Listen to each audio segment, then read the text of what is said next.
Hai anak-anak, Assalamualaikum. Jumpa lagi dengan Bu Sefti. Hari ini kita akan belajar tema 1, pertumbuhan dan perkembangan makhluk hidup, subtema 2, pembelajaran yang kelima. Jangan lupa, seperti biasa sebelum kita belajar, kita berdoa dulu pada Tuhan ya. Semoga pembelajaran kita hari ini diberi kelancaran dan ilmu yang kita pelajari bermanfaat. Kita langsung ke materi ya, anak-anak.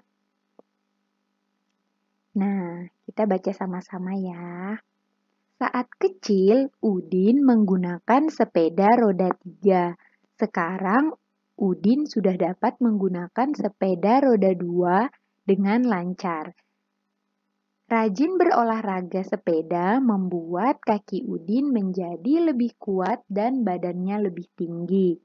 Nah, masih ingat tidak pembelajaran sebelumnya? Jadi kita belajar tentang pertumbuhan dan perkembangan.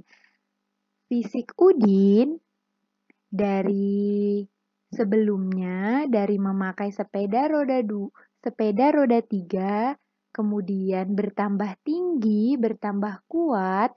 Nah, itu namanya pertumbuhan ya anak-anak. Kalau kemampuan Udin bersepeda itu adalah perkembangan. Jadi kemampuan Udin berkembang dari bisa naik sepeda roda 3, kemampuannya berkembang menjadi bisa naik sepeda roda 2 ya. Nah, kalau tubuhnya itu adalah pertumbuhan, menjadi lebih tinggi dan menjadi lebih kuat. Bu Sefti lanjutkan ya. Nah, saat kecil Edo hanya dapat menendang bola. Sekarang Edo sudah menjadi pemain bola yang hebat. Rajin berolahraga membuat badan Edo menjadi lebih kuat dan lebih tinggi. Nah, ini sama ya. Jadi Edo kemampuan bermain bolanya adalah perkembangan. Sedangkan tubuhnya menjadi kuat dan lebih tinggi adalah pertumbuhan.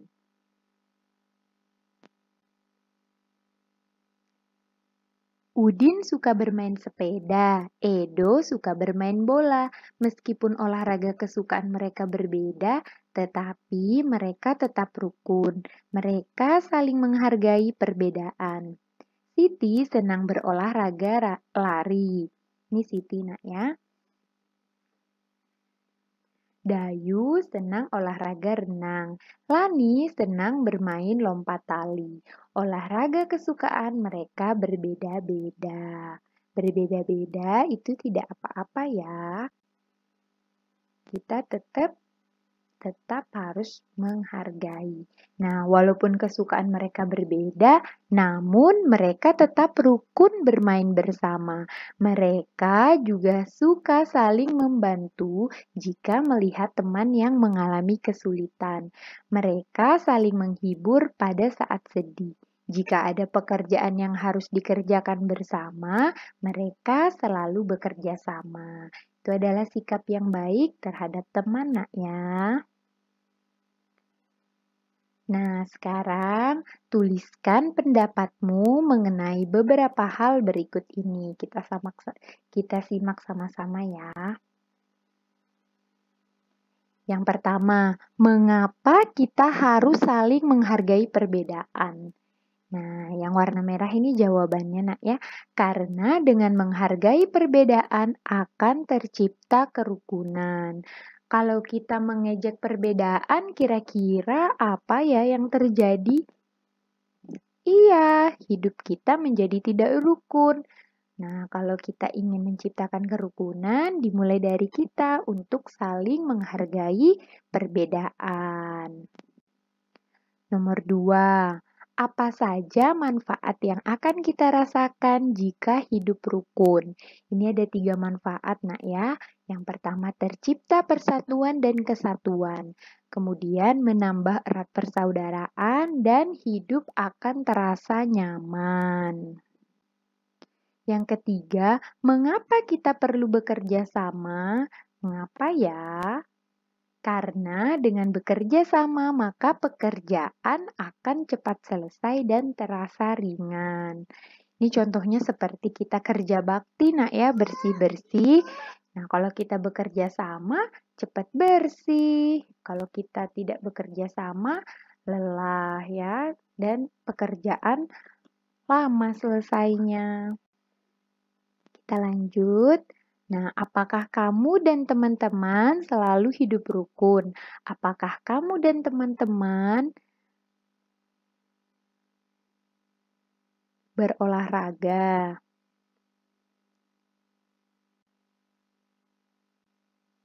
Nah, apa olahraga kesukaanmu?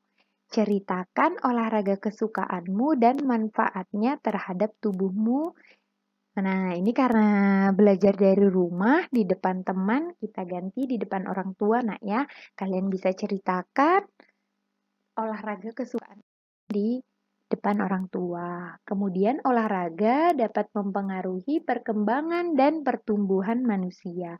Olahraga dapat membuat tubuh sehat. Tubuh yang sehat tidak mudah sakit. Dengan tubuh yang sehat, kita dapat tumbuh dengan baik. Nah, ini adalah gambar sekeluarga sedang rekreasi. Apa ya arti rekreasi? Rekreasi itu adalah berwisata ya anak-anak. Kita baca nyaring bersama-sama ya. Rekreasi juga dapat mempengaruhi pertumbuhan dan perkembangan manusia. Dengan rekreasi bersama teman, guru, atau keluarga, kita semua menjadi lebih santai, memberikan kesempatan beristirahat pada tubuh dan pikiran agar tetap segar. Di tempat rekreasi, biasanya dapat kita temui penjual tiket masuk dan para pedagang asongan. Harga tiket masuk dan harga barang atau makanan biasanya ada yang ribuan, puluh ribuan, bahkan ratus ribuan.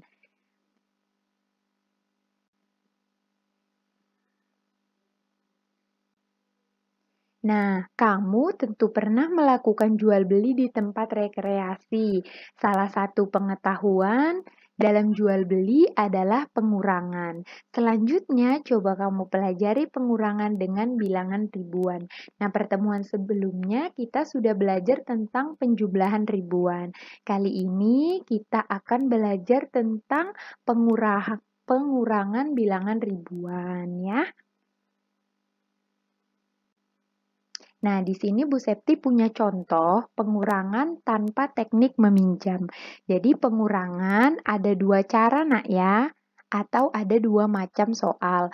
Pengurangan dengan teknik meminjam dan pengurangan tanpa teknik meminjam. Pertama, kita pelajari dulu yang tanpa teknik meminjam ya. Ini ada 5.478 dikurang 1.154.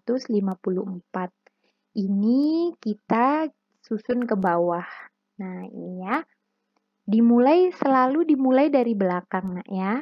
Ini langsung saja kita hitung. 8 dikurang 4.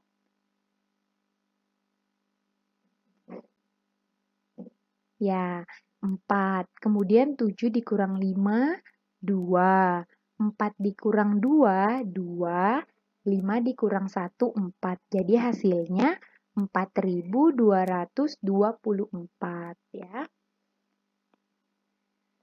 Selanjutnya, nah Bu Septi ada contoh lain nih, kita coba kerjakan sama-sama ya. 2.356 dikurang 1.243. Kita mulai dari belakang. Ini masih sama nak ya, tanpa meminjam. 6 dikurang 3, 3. 5 dikurang 4.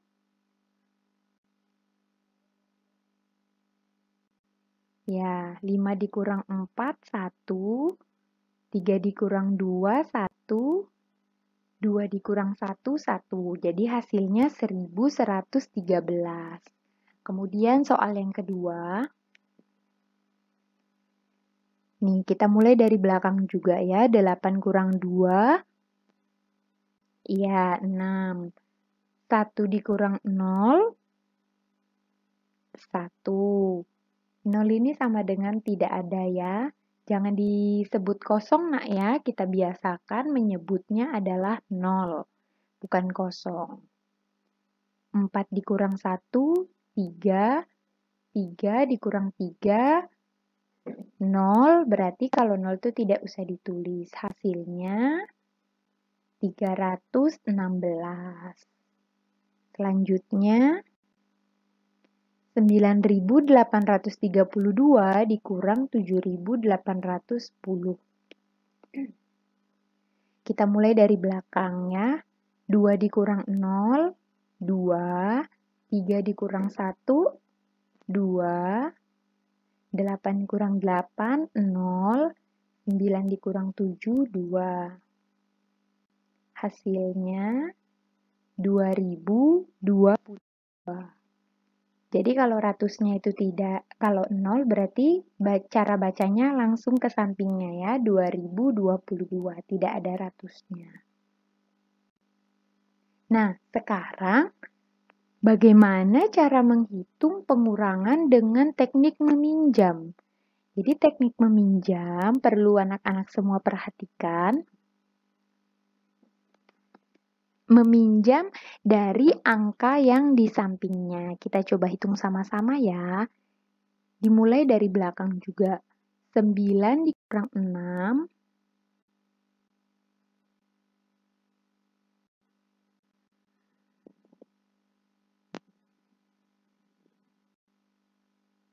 9 dikurang 6, 3.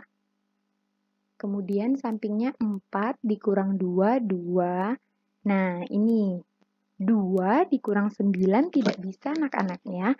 Jadi kita pinjam angka ke sampingnya, ke angka 4. Nah, agar mudah mengingatnya, 4-nya kita coret. Kalau sudah kita coret, kita pinjam 1, tuliskan 1 cukup kecil saja di sampingnya 2. Contohnya seperti ini ya. Nah, jadi dipinjam 1, sisa 3. Kemudian pinjamannya ditulis di samping 2. Jadi ini sekarang bukan 3 ya, tetapi 12. Jadi meminjam 1 ke 4, 4-nya sisa 3. Satunya menjadi 12. 12 dikurang 9, 3. Nah, yang terakhir sekarang jangan kurangkan yang 4 lagi, tetapi 3. 3 dikurang 1 sama dengan, iya, tepat sama dengan 2. Jadi hasilnya 2323.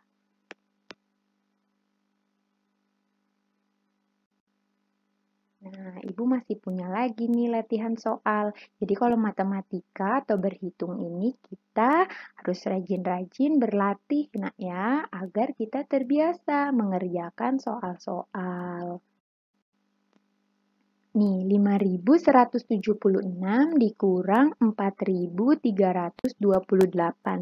Ingat ya, ini adalah pengurangan dengan teknik meminjam. Jika angka yang di atasnya lebih kecil, berarti dia harus meminjam agar bisa dikurangkan angka di bawahnya. Tapi kalau angka yang di atasnya besar, tidak perlu meminjam, bisa langsung dikurangkan. 6 dikurang 8 tidak bisa nak ya, berarti kita pinjam. Pinjam dari 7. Jadi 7-nya dicoret. Nah, seperti ini. Dicoret 7-nya sisa 6, pinjaman 1-nya menjadi 16. 6 kurang 8 sama dengan 8. Kemudian sampingnya jangan 7-nya, tapi 6. 6 dikurang 2 sama dengan, iya, sama dengan 4.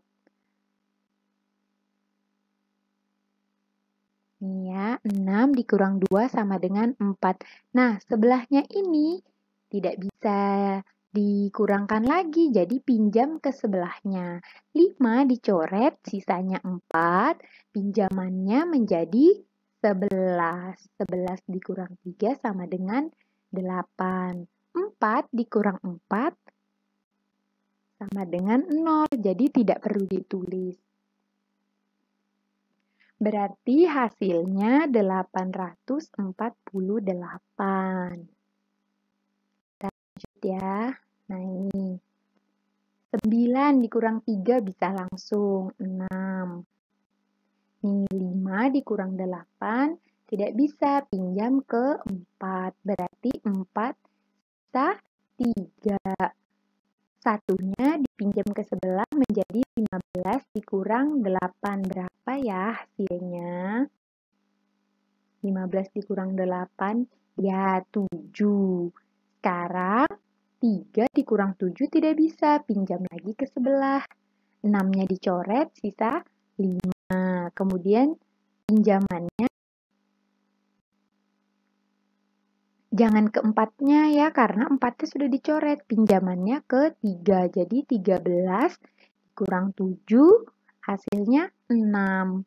Berhitungnya harus teliti nak ya. Nah, sisanya 5 dikurang 2 sama dengan 3. Jadi hasilnya 3.676. Kalau ada bagian yang kurang mengerti bisa ditonton ulang nak ya. Nah, soal yang ketiga, 4 dikurang 6. Kita berarti harus pinjam ke sampingnya. Coret angka 2-nya. Pinjam ke sebelahnya menjadi 14 dikurang 6, hasilnya 8. Sisanya 1 dikurang 8 tidak bisa, berarti harus pinjam ke angka 3. 3-nya sisa 2, kemudian pinjamannya di atas 11 dikurang 3 hasilnya 11 dikurang 8 hasilnya 3. Kemudian 2 dikurang 7 tidak bisa, jadi pinjam ke 8. 8-nya sisa 7.